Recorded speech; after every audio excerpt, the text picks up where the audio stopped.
वही जय और विजय एक जन्म में हिरण्याक्ष हिरण्यकश्यपु बने, दूसरे जन्म में रावण कुंभकर्ण बने, तीसरे जन्म में शिशुपाल दंतवक्र बने। रावण को राम जी ने मारा, हिरण्याक्ष को बाराह भगवान ने मारा, हिरण्यकश्यपु को नरसिंह भगवान ने मारा। रावण कुंभकर्ण को राम ने और शिशुपाल दंतवक्र को भगवान कृष्ण ने। तो एक बार श्राप लगा तो भगवान राम उस रावण को मारने के लिए, जो उनका द्वारपाल था, उनके लिए भगवान को राम बन के आना पड़ा। एक कारण तो राम के अवतार का ये है। दूसरा अवतार सुनो, दूसरा अवतार है कश्यप अदिति।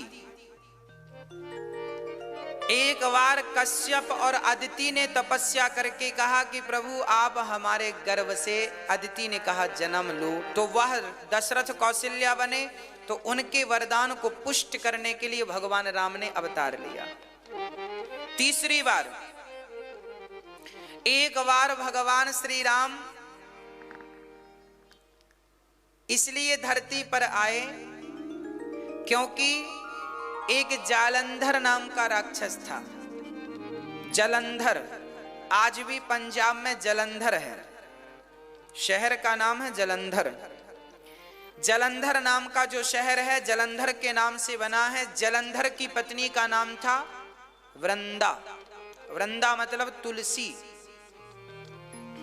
तो जलंधर से शंकर जी ने युद्ध किया, पर ये मरता ही नहीं है ना। अब मरता ही नहीं, मरता ही नहीं। तब इसलिए नहीं मर रहा था क्योंकि इसकी पत्नी बड़ी पतिव्रता थी। तब भगवान नारायण जलंधर का रूप बना करके और वृंदा के पास गए। वृंदा का वो दिया लेकर खड़ी थी, दिया बुझे तो पति मरे पर दिया बुझता ही नहीं, उसके पातिव्रत धर्म से वो जल रहा था। तो जलंधर आ गए, भगवान जलंधर बनकर आ गए। वृंदा को लगा मेरे पति आ गए हैं, तो दिया उन्होंने रख दिया, दिया बुझ गया। शंकर जी ने जलंधर को मार दिया। जलंधर मरा तो सती परेशान होने लगी, प्रभु आप तो पतिव्रता नारियों का पातिव्रत बचाते हैं, आपने तो मेरा लूट लिया। तब भगवान ने कहा देवी मजबूरी थी, आपकी शक्ति का वह दुरुपयोग कर रहा था। जब कोई व्यक्ति शक्ति का दुरुपयोग करता है तब मुझे आना पड़ता है, छल से ही सही, पर मुझे धर्म की स्थापना करनी पड़ती है। अब मैं क्या करूं? वृंदा ने कहा आप मेरे पति बनकर आए हो, सो मेरे पति बन के रहो, कहीं मत जाओ, और मेरे पति को आप अपने हाथ से मारकर उसको गति प्रदान करो। तब भगवान नारायण ने कहा इस जन्म में तो मर गया, अगले जन्म में अब ये रावण बनेगा, फिर मैं राम बन के इसको मारूंगा, तुम्हारा वचन पूरा करूंगा। और सुनो, अब तुम तुलसी बन जाओ, हम शालिग्राम बन जाते हैं, और तुम कहती हो साथ में रहो तो हम तुम साथ में रहा करेंगे। जहां शालिग्राम वहां तुलसी। तो एक कथा ये है कि इसके कारण, जलंधर के कारण भगवान को एक बार राम बनकर, ये राम जन्म के हेतु है, राम जन्म के हेतु अनेका। राम धरती पर क्यों आए, किस कारण अवतार लिया, उसके कारण बता रहे हैं शंकर जी पार्वती से। सुनो, एक बार की बात है, नारद श्राप है ना,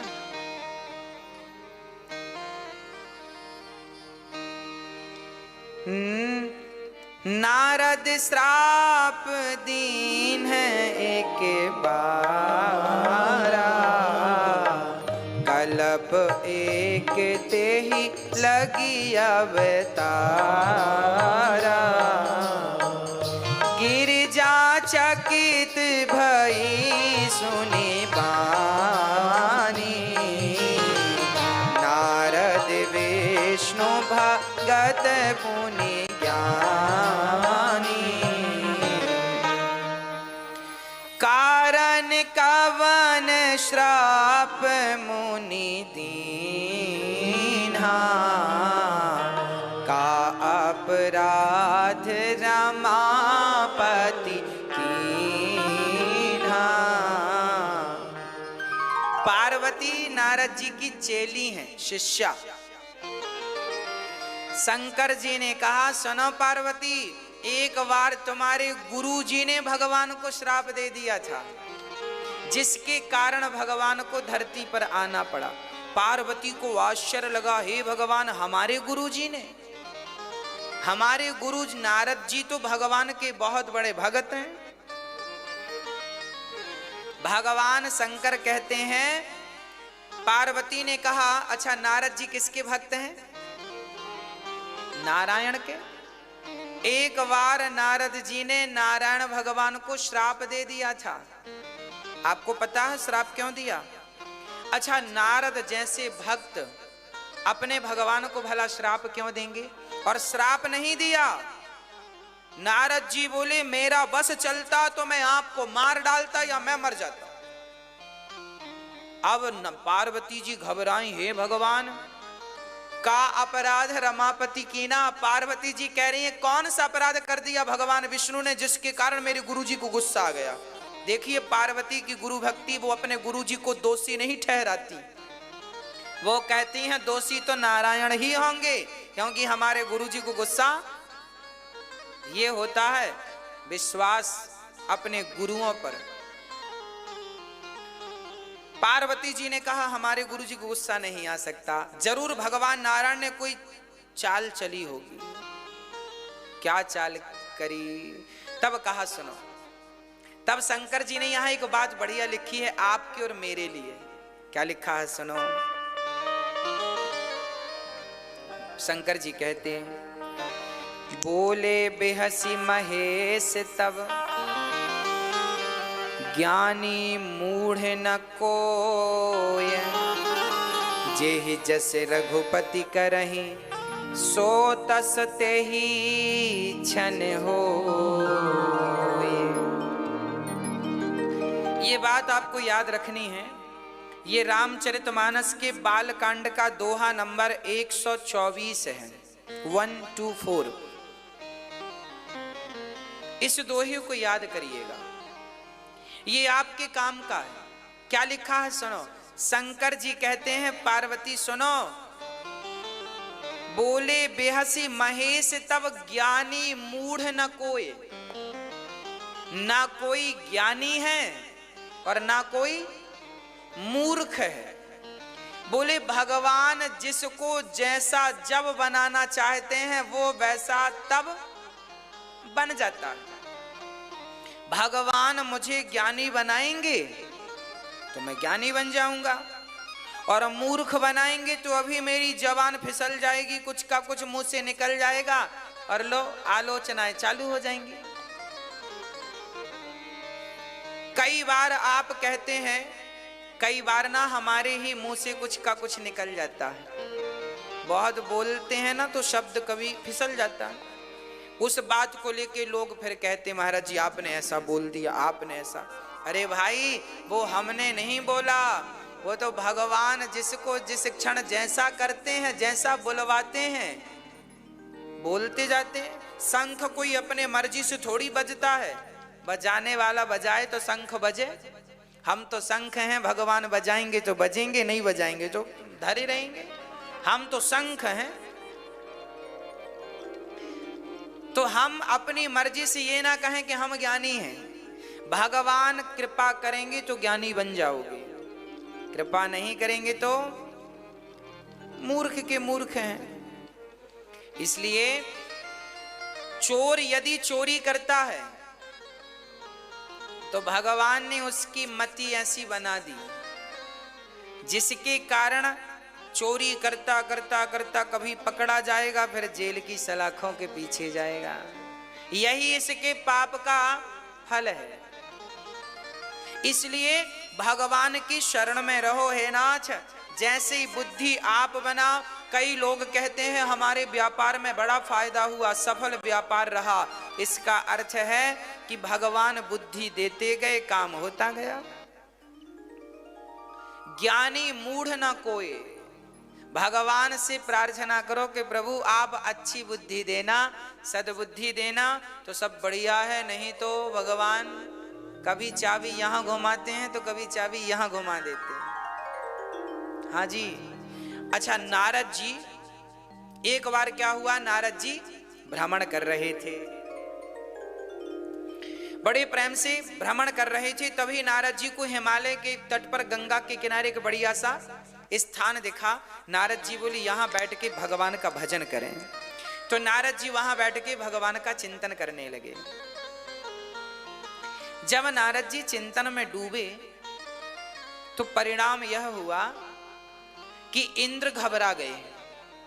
इंद्र को लगा कहीं नारद जी तपस्या करके हमारा इंद्रासन छीन ना ले। अच्छा, इंद्र जो है ना बड़े डरे हुए व्यक्ति हैं। आप ज्यादा कथा सुनने लग जाओ तो आपसे ही डर जाएंगे इंद्र, हमारा आसन ना छीन ले ज्यादा तपस्या करके, है ना।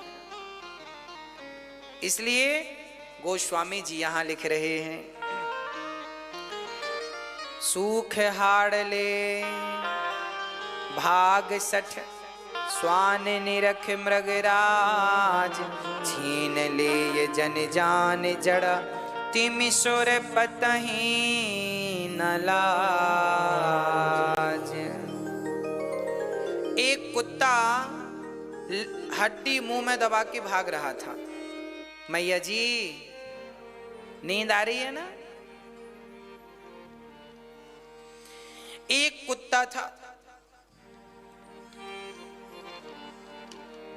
वो कुत्ता हड्डी मुंह में दबा के भागा। किसको देखकर भागा? शेर को। शेर सामने आया तो कुत्ता दुम दबा के भागा, मुंह में हड्डी। किसी ने कुत्ते से पूछा क्यों भाग रहा है? कुत्ता बोला शेर मेरी हड्डी ना छीन ले इसलिए भाग रहा हूं। अब बताओ कोई शेर कुत्ते की हड्डी छीनता है? पर कुत्ते को डर है कि भाग ना जाए लेकर। उसी प्रकार इंद्र को देखिए, इंद्र की उपमा कुत्ते से दी गई है। जैसे कुत्ता भागता है शेर को देख करके हड्डी ना ले जाए, उसी प्रकार इंद्र डर गए कि नारद जी मेरा सिंहासन ना ले जाए। सूख हाड़ ले भाग सट स्वान निरख मृगराज। अब यहां ये देखिएगा कि कुत्ता हड्डी चबाता है ना, उसे लगता है कि इस हड्डी से रस निकल रहा, उसका चबाते चबाते मसूड़े छिल जाते हैं तो उसे कुत्ते को लगता है इससे खून निकल रहा। खून लगता है उसमें, वो चाट लेता है, उसे लगता है इससे निकल रहा। हड्डी से खून नहीं निकलता, निकलता उसी के मुंह से है, पर उसे लगता है इससे नहीं। ये बेवकूफ है ना पूरा, इसलिए तो कुत्ता कहते हैं, है ना। उसी तरह हालत हमारी है। हम लोगों को भी लगता है संसार में बड़ा सुख है, बड़ा सुख है, भोगों में बड़ा सुख है। अरे भैया, एक शराबी बोला महाराज जी शराब में बड़ा सुख है। हमने कहा कब से पी रहे हो? बोले 40 वर्ष हो गए। हमने कहा भैया इन 40 वर्षों में 40 साल पहले आपके शरीर में जितनी ताकत थी क्या अब बची? बोले नहीं। हमने कहा 40 सालों में आपके अंदर जितनी ताकत थी शराब ने आपकी सारी ताकत छीन ली कि नहीं? और शराब में जितनी ताकत 40 साल पहले थी उसमें ताकत उतनी आज भी है। शराब में परिवर्तन नहीं हुआ, शराब को पीने वाले में परिवर्तन हो गया। शराब का कुछ नहीं बिगड़ा, शराब को पीने वाले बिगड़ गए। कितनी पीढ़ियां बिगड़ गईं, शराब का क्या बिगड़ा? शराब को पीने वाले बिगड़ते गए। ये कुत्ते की तरह हालत है। कुत्ते को लगता है हड्डी चबाने से रस मिल रहा है। अरे पागल, हड्डी में रस नहीं था, तेरे अंदर का रस निकल निकल के जा रहा था। उसी प्रकार आनंद शराब में नहीं है, तेरा अपना ही आनंद निकल रहा है। और वो तेरा आनंद निकलता निकलता सब निकल जाएगा तो गन्ने से जैसे रस निकालने के बाद छिलके की हालत कैसे होती है, वैसी हालत हो जाती है। बूढ़ा आदमी गन्ने के छिलके की तरह हो जाता है। बूढ़ा व्यक्ति गन्ने के छिलके की तरह, रस रस निकल गया। उसे जब तक रस होता है ना शरीर में, लगता है हम मौज लूट रहे हैं, हम भोग भोग रहे ना। भोग तुम नहीं भोगते, बल्कि भोग तुम्हें भोग डालते हैं और भोग करके रस छीन कर बुढ़ा बना देते हैं। क्या मिला? संसार का सुख भोगते भोगते अंधे हो गए, लंगड़े हो गए, बहरे हो गए। किसने बनाया? संसार ने बनाया, भोगों ने बनाया। इसलिए सब आंख कान नाक मुख चरण से भगवान की शरण में जाओ। नारद जी बैठे हैं तो क्या हुआ? कामदेव को भेज दिया, जाओ। इंद्र ने कामदेव से कहा जाओ नारद जी की समाधि भंग करो। अब कामदेव ने 5 बाण चलाए, शंकर जी का तो तीसरा नेत्र भी खुल गया था, गुस्सा भी आ गई। पर नारद जी तो बड़े कृपा पात्र है ना भगवान के। कामदेव ने सब काम कर लिया, 5 बाण छोड़ दिए, खत्म, पूरी ताकत चरणों में गिरा। नारद जी क्षमा करो। नारद जी बोले क्या हुआ? बोले हमने सारे बाण छोड़ दिए, आपका बाल भी बांका नहीं हुआ। शंकर जी को तो गुस्सा आ गया था, आपको तो गुस्सा भी नहीं आया। अब नारद जी की तारीफ जब हुई तो नारद जी को लगा हम तो शंकर से भी बड़े, शंकर से भी बड़े, क्योंकि शंकर जी ने तो काम को जीता था, पर जीतने में गुस्सा आ गया था। तब तो तीसरी, हमें तो गुस्सा भी नहीं आया मतलब। और सुनो, उस इंद्र से कह देना कि हमें उसकी राजगद्दी भी। नारद जी ने कहा मैंने काम को जीत लिया, मैंने क्रोध को जीत लिया, मैंने लोभ को जीत लिया। शंकर जी ने एक चीज जीती, मैं। अब नारद जी तो यूं यूं चलने लगे। घमंड तो भाई सबको नचाता है, नारद जैसों को भी अहंकार ने छोड़ा। काम ने तो फिर भी छोड़ दिया, पर अहंकार ने, हाँ जी। इसलिए बाबा बच के रहना। जीवन में जब अहंकार आ जाए तो समझ लेना कि अब भगवान तुम्हारा तरीके से इलाज करने वाले हैं। हाँ, जब डॉक्टर ऑपरेशन करता है ना तो पहले रीढ़ की हड्डी में क्या लगाता है? शून्य का इंजेक्शन। हाँ, अहंकार मतलब शून्य। अहंकार मतलब जब आपको अहंकार आने लगे तब समझ लेना कि भगवान अब बड़ा ऑपरेशन करने वाले हैं। तब भगवान आपका क्या करने वाले हैं? हाँ जी। इसलिए बाबा, मेरी माँ, अहंकार से बच के रहना। अब देखो क्या चमत्कार नारद जी के साथ क्या हुआ, जरा ध्यान से सुनो। नारद जी, अब नारद जी का मन नहीं, अब नारद जी को लग रहा मेरी कोई तारीफ करे, मेरी कोई तारीफ करे, मेरी कोई कहाँ जाऊं कहाँ जाऊं कहाँ तारीफ करवाने वाले। अच्छा, कई लोग बड़े आदी होते हैं तारीफ सुनने के। एक मैया थी, बड़ी अंगूठी बनवा ली और यहां उंगली में पहन ली, 1-1.5 तोले की रही होगी, पहन ली। अब पहन तो ली महंगी अंगूठी, अब बेचारी को लगा कोई तारीफ करे, कब बनवाई, किससे बनवाई, कितने की बनवाई, तो मजा आए बताने में, तो पैसे वसूल हो, है ना।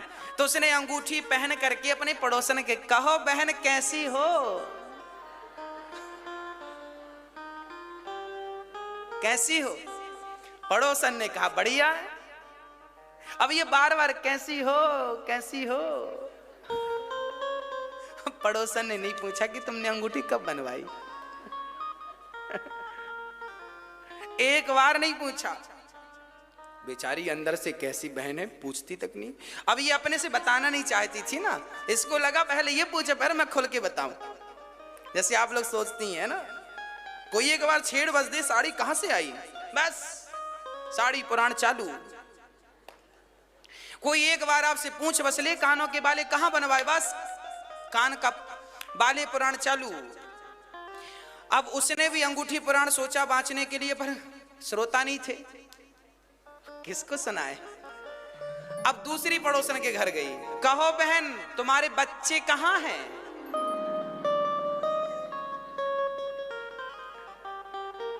उसने भी कहा घर में है। अरे हमारा बच्चा आया क्या यहां? उसने कहा नहीं आया।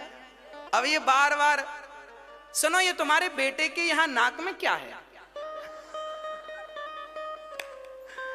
बार बार वो उंगली आगे करती है, बस ये चाहती है कोई पूछ ले। पर विडंबना ये थी किसी ने नहीं पूछा। परेशान होके घर में गई तो घर में उसने आंगन में आग लगा दी।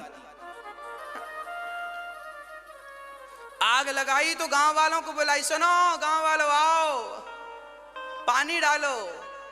एक से वहां क्या पानी डालता, यहां डाल, यहां उंगली दिखा दिखा, यहां पानी डाल यहां, ताकि कोई पूछे। पर क्या बताएं, पूछा तो किसी ने नहीं। तब हवा चल गई और हवा चली तो पूरा घर जलने लगा। और जब घर जल के राख हो गया तो रोने लगी, हे भगवान मैं बर्बाद हो गई। तब पड़ोसन ने पूछ लिया, बहन ये अंगूठी कब बनवा ली? उसने कहा तेरा सत्यानाश हो जाए, पहले नहीं पूछ सकती थी, पहले पूछ लिया होता तो मेरा घर नहीं जलता। ऐसे ही नारद जी हैं। अब नारद जी चले, मैंने काम को जीत लिया, मैंने क्रोध को जीत लिया, मैंने लोभ को जीत लिया, सबसे बता रहे। सुनो सुनो, अब बताएं किससे? ऐरे गहरे नथु खैरे से तो बता नहीं सकते। शंकर जी के पास चले गए। हां, तब नारद गबने शिव पाही, जिता काम अहमिति मन माही। शंकर जी के पास चले गए, बड़े एटीट्यूड में नारद जी। कहो भोलेनाथ कैसे हो? शंकर जी बोले पहले तो आते थे तो बड़ा अच्छे से, इस बार तो।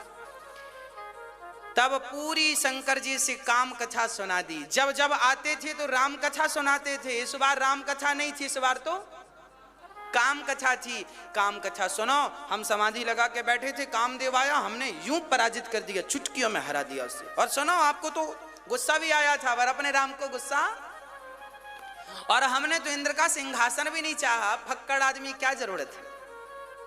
शंकर जी मुस्कुरा रहे थे, राम राम इनका तो ऑपरेशन बड़ा होगा, बीमारी बड़ी है, छोटे में काम नहीं बनेगा। शंकर जी ने हाथ जोड़े, हे नारद जी जो बात आपने हमसे कही है ये बात धोखे से भगवान नारायण से मत कह देना। शंभु दीन है उपदेश हित, नहीं नारदहि सुहान। भरद्वाज कौतुक सुनहु, हरि इच्छा बलवान।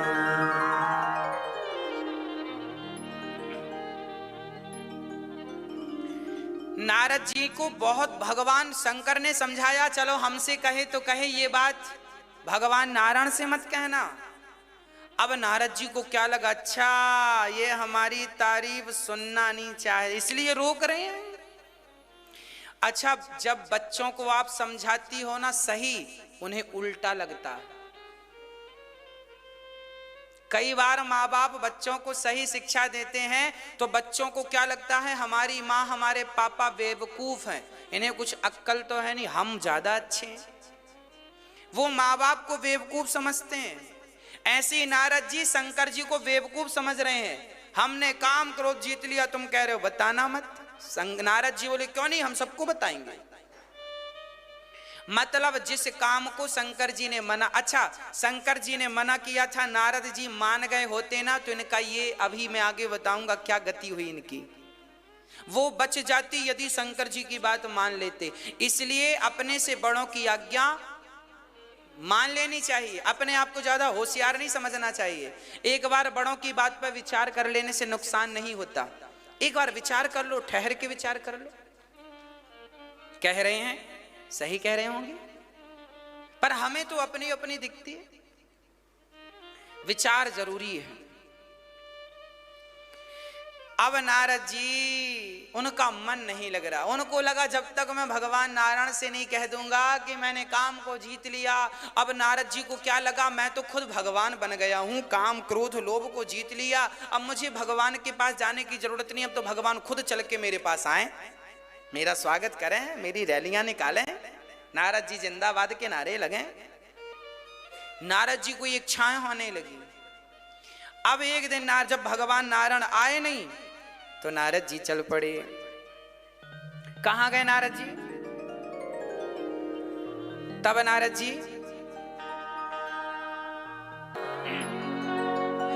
जब कोई ना हो तो किसका सहारा? अरे हम तो कहते हैं कोई ना हो इसका इंतजार ही क्यों करो, सब कोई है तब से ही भगवान के आश्रित रहो ना, आश्रय रहो ना, है ना। भगवान का आश्रय कभी ना छोड़ो। जब हम भगवान के आश्रित रहते हैं ना तो हमारे जीवन में कोई संकट आता नहीं। नारद जी को अहंकार आ गया, मैंने काम जीता। भगवान ने एक नगर बना दिया, वहां एक विश्व मोहिनी नाम की कन्या बड़ी सुंदर थी। नारद जी वहां उतर गए और नारद जी ने देखा उसका हाथ, तो नारद जी उनके पिता बोले विश्व मोहिनी के गुरु जी हाथ देखो लड़की का भविष्य कैसा है। नारद जी ने पकड़ा हाथ तो छोड़ने को तैयार नहीं, बोले इसका हाथ अब हमें दे दो। नारद जी अभी गाना गा रहे थे, हमने काम को जीत लिया, हमने काम को, और अब विश्व मोहिनी के चक्कर में पड़ गए। बोले हमें मिल जाए तो हम विवाह कर लें, हमारे भी घर गृहस्थी हो, बच्चे हों। सपना देखने लगे इससे शादी होगी, फिर हमारे भी बच्चे होंगे, हम गोद में खिलाएंगे। तुरंत भगवान नारायण के पास फिर रिवर्स गियर लगा के गए। अभी वहीं से आए थे ये कह के हमने काम को जीत लिया, और अब भगवान से जाकर कहते हैं प्रभु आपन रूप देहु प्रभु मोही, आप अपना रूप दे दो। भगवान ने कहा भाई कोई आटा मांगे तो समझ में आए, चावल मांगे समझ में आए, नमक मांगे समझ में आए, चाय पत्ती मांगे समझ में आए, पर कोई गुटखा तंबाकू मांगता, गुटखा भाई जरा है क्या? गुटखा मांगे तंबाकू मांगे बात समझ में आए, पर रूप मांगने आ गए। रूप कौन देता है भाई? नारद जी बोले प्रभु आप अपना रूप हमें दे दो। भगवान बोले आप इतने सुंदर हैं, काम को, क्रोध को, लोभ को जीत लिया, आपको किसी और के रूप की क्या जरूरत है? नारद जी ने कहा प्रभु हमारा मन हो रहा है शादी कर ले। लो अभी कह रहे थे गाना गा रहे हमने काम को जीत लिया, काम को, लो और अब भी कहने लगे हमारा मन हो रहा है शादी। लो अभी तो ठहरे थे ज्ञानी और अब देखो क्या कर रहे हैं। मतलब नारद जी ना तो काम को जीते हैं ना तो काम के वशीभूत भय हैं। वो तो भगवान जिसको जैसा जब बना दें वो व्यक्ति वैसा बन जाए, इसमें क्या कहें, हम किसको दोषी ठहराएं। नारद जी कहते हैं जेहि विधि होय नाथ हित मोरा, करहूं सुबैगि दास मैं पूरा। नारद जी ने यहाँ एक बात बढ़िया कह दी। नारद जी ने कहा हे नाथ जिस प्रकार मेरा हित हो वो काम आप कर दो, मुझे अपना रूप दे दो। आप बड़े सुंदर है ना, आप अपना रूप हमें दे दोगे तो विश्व मोहिनी हमारे गले में माला पहना देगी। फिर जैसे पहले के जमाने में होता था, लड़की कोई और दिखा दी शादी किसी और से कर दी, लड़का कोई और दिखा दिया शादी किसी और से कर दी, है ना, ऐसा पहले होता था। अब नारद जी सुंदर, भगवान ने अपना रूप दे दिया। कौन? अच्छा भगवान के तो 84 लाख योनियों में हर रूप भगवान का, अनेक रूप रूपाया विष्णवे प्रभु विष्णवे, हर रूप भगवान का है। तो भगवान ने अपना बंदर वाला रूप दे दिया नारद जी को। क्या बना दिया? बंदर बना दिया। ये काम के बंदर तो बने थे और बंदर और बना दिया। अब नारद जी उछल उछल के जा रहे हैं। विश्व मोहिनी माला लेके खड़ी है तो नारद जी पहली पंक्ति में पहली लाइन में आगे बैठे हैं,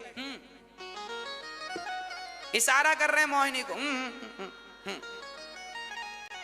और बाजू वाले बड़ी प्रशंसा कर रहे हैं। शंकर जी के 2 गण थे वहां, उन्हें दिख रहा था कि ये बंदर है पर वो प्रसन्न, सुनो कितने सुंदर हो आप, व्यंग आप जैसा सुंदर पूरी सभा में कोई नहीं। अब तो नारद जी और आगे मुंह, अब विश्व मोहिनी की नजर पड़ी, हे भगवान हम इतने भी गए गुजरे हैं कि बंदर भालू भी आए शादी करवाने। अब विश्व मोहिनी ने उस लाइन को ही छोड़ दिया जिस लाइन में नारद जी बैठे थे। अच्छा, नारद जी बंदर बन गए थे तो सारे लोग थोड़ी नारद जी को बंदर के रूप में देख रहे थे, सब तो नारद जी को नारद ही समझ रहे थे। केवल दो लोगों को नारद जी बंदर दिख रहे थे, एक तो शिव के गण और दूसरा विश्व मोहिनी। भगवान अपने भक्तों का मजाक नहीं बनवाते समाज में। सबके सामने बंदर बना देते तो सब ना हंसते, वाह बंदर आ गया। ना, भगवान जानते हैं कि ये नारद जी हैं, हाँ जी बड़े भक्त हैं। अब विश्व मोहिनी दूसरी लाइन में गई। जिस पंक्ति में नारद जी बैठे हैं विश्व मोहिनी ने देखा भी नहीं। मतलब नारद जैसे भक्त जहां बैठे होते हैं तो काम की दृष्टि भी नहीं पड़ती। वहां जिस पंक्ति में संत बैठे होते हैं, नारद जी दूसरी तरफ उठ गए, दूसरी तरफ गए। जब दूसरी तरफ गए तो विश्व मोहिनी ने फिर उस लाइन को छोड़ दिया। अब नारद जी आगे आगे घूमे, विश्व मोहिनी के हमें मार मुंह आगे करें अपना, माला नहीं पड़ा। अंत में भगवान नारायण प्रकट हो गए और विश्व मोहिनी ने भगवान नारायण के गले में माला पहना दिया। बोलिए लक्ष्मी नारायण भगवान की जय। अब नारद जी को बड़ा गुस्सा आया, क्या इनके विवाह कम थे? 16,108 विवाह किए और मेरा एक ही बार हो रहा था, उसको भी नहीं होने दिया। रोने लगे नारद जी। एक बार तो पसंद आई कोई लड़की, उसमें भी इन्होंने अपना विवाह कर, क्या तुम्हारे कम थे? अब नारद जी गए, गणों ने कहा सुनो जरा मुंह तो देख लो। अब नारद जी ने जब झांक कर देखा तो बंदर। अब तो नारद जी आग बबूला, बंदर बनाया हमें, अब तो देव श्राप की मारियों जाई, जगत मोरी उपहास कराई। नारद जी बोले पूरे संसार में मेरा उपहास करा दिया बंदर बनाकर, कहाँ है वो भगवान विष्णु? आज मैं जाऊंगा। तब तक भगवान रास्ते में ही मिल गए। भगवान भी कम कौतुकी हैं क्या? भगवान को लगा कि ये वहां तक जाएंगे बैकुंठ तक, तब तक इनका गुस्सा ठंडा ना हो जाए, इसलिए राम जी बीच में ही मिल जाओ। भगवान बीच में मिल गए। नारद जी कह रहे हैं तुम्हें देखा नहीं गया हमारा सुख? शादी करने चले थे और लो अपनी कर ली, तुम्हारी कम थी क्या पहले से? अब तो नारद जी दे रहे हैं बातें, परम स्वतंत्र ना सिर पर कोई, तुम्हारे ऊपर कोई नहीं, इसलिए मनमाना करते हो, मुझे बंदर बना दिया, अपना रूप नहीं दिया। अब नारद जी ने श्राप दे दिया, जाओ जैसे तुमने हमें बंदर बनाया है, तुम भी अगले जन्म में बंदर भालुओं का तुम्हें सहयोग लेना पड़ेगा, बंदर तुम्हारे सहायक बनेंगे। और जैसे हम पत्नी के लिए तड़प रहे हैं, तुम्हें भी अगले जन्म में पत्नी के लिए तड़पना पड़ेगा। भगवान ने कहा स्वीकार करते हैं श्राप। नारद जी ने श्राप दे दिया। अब तो श्राप मिला, तब तक नारद जी का गुस्सा ठंडा हुआ। भगवान ने माया हरण कर ली। नारद जी को ज्ञान हुआ, राम राम मैंने क्या कर दिया, हे प्रभु। नारद जी चरणों में गिर पड़े। अब चरणों में गिर के कहने लगे प्रभु मेरा श्राप मृषा हो जाए, मैं आपको श्राप नहीं देना चाहता, हे नाथ गलती हो गई, हे नाथ अपराध हो गया, ऐसा नारद जी कहने लगे। भगवान बोले कोई बात नहीं, आपने श्राप दिया है तो अब हम उस श्राप के लिए अवतार। तो एक बार नारद जी के श्राप के कारण भगवान को राम बनकर इस धरती पर अवतार लेना पड़ा। यही राम जन्म के हेतु अनेका, एक ते अधिक एक ते एका। देखिए नारद जी ने ऐसा क्यों किया, इसका एक कारण है। इसका अर्थ ये नहीं है कि कोई नारद जी को कहे कि नारद जी भी है ना, नारद जी उच्च कोटि के संत हैं, भक्त हैं। देखो कई बार, एक बार ना माँ उल्टा चल रही थी पीछे की तरफ और अपने बच्चे को चला रही थी, चलाना सिखा रही थी, आजा आजा आजा आजा, पीछे चलती जाए बेटा, आगे आगे आता जाए। किसी ने कहा क्यों माँ तुम उल्टा चल रही हो, तुमसे सीधा चलना नहीं आता क्या? माँ ने कहा हम उल्टा इसलिए चल रहे हैं ताकि हमारा बेटा सीधा चलना सीख जाए। उसी प्रकार आज नारद जी ने उल्टा चल के दिखा दिया कि सुनो दुनिया वालों, ये काम क्रोध का अहंकार हमें नहीं छोड़ा तो आपको अहंकार आएगा तो आपकी क्या दशा होगी। इसलिए नारद जी ने ये करके दिखाया कि मैं भगवान का भक्त हूं, यदि मुझे अहंकार आया है तो मुझे भी सजा मिली है, तो आपको अहंकार आएगा तो कितनी सजा मिलेगी। इसलिए सपने में भी अहंकार मत कीजिएगा। अहंकार किसी बात का मत कीजिएगा। आपको तो नहीं है अहंकार, किस बात का है? हाँ, हमें तो बड़ा अहंकार है। हमें तो इस बात का अहंकार है कि भगवान ने हमें 100 माताओं की 500 माताओं की सेवा करने का हमें अवसर दिया है। ये अहंकार है हमें कि ईश्वर ने हमें ही चुना है इन माओं की सेवा के लिए, है ना। आपको भी अहंकार होना चाहिए। आपकी एक माँ है ना, हमारी तो हजारों माएँ हैं और हमें आगे चल के हजारों माँओं की सेवा करनी है। हमारी हजारों माएँ हैं और हम सेवा करते हैं। आपकी एक माँ है तो आपको भी अहंकार होना चाहिए कि विधाता ने आपको एक माँ दी है सेवा करने के लिए। जितना लूट सको तो उसका आशीर्वाद लूट लो, दुआएं लूट लो, फिर कल को मिलने वाली। इसलिए मुझे अहंकार है। अहंकार गलत जगह नहीं होना चाहिए। गलत अहंकार, मैं ऐसा हूं, मैं वैसा हूं, ये अहंकार नहीं होना चाहिए। हनुमान जी को भी अहंकार था, राम दूत मैं मातु जानकी, मैं राम का दूत हूं, मैं राम का सेवक हूं, ये हनुमान जी को अहंकार था। बस आपको भी अहंकार आ जाए कि मैं अपनी माँ का पुत्र हूं और मुझे ईश्वर ने सेवा के लिए नियुक्त किया है। मैं एक अच्छा व्यक्ति बनकर समाज की सेवा करूं, है ना मैया जी। इसलिए कहता हूं, राम जी से आप यही शिक्षा लो। राम की कितनी माताएं थी? 3 4 थी। हाँ, वाल्मीकि रामायण के हिसाब से तो 700 माताएं थी। दशरथ जी की 3 पत्नियां तो प्रधान थी, कौशल्या, कैकेयी और सुमित्रा। इनके अतिरिक्त भी दशरथ जी की और पत्नियां थी। ये 3 प्रधान पत्नियां थी। बाकी पहले राजा महाराजा बहुत सारी पत्नियां रखते थे। उस परंपरा को राम ने तोड़ दिया। राम ने एक पत्नी रखे, है ना। तो कहने का भाव यह है, राम जी की बहुत सारी माताएं थीं। यदि राम जी की बहुत सारी माताएं थीं तो इस दास अनिरुद्ध की भी बहुत सारी माताएं हैं और इन माँओं की सेवा करने का अवसर मेरे राम ने ही